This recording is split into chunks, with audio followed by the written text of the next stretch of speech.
And it should be also audible. So test yourself, challenge yourself, make it a fun game, because this sort of pressure exercise, being able to do it, say, as many times as possible,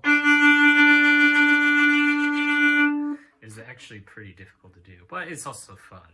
All right. See you next time.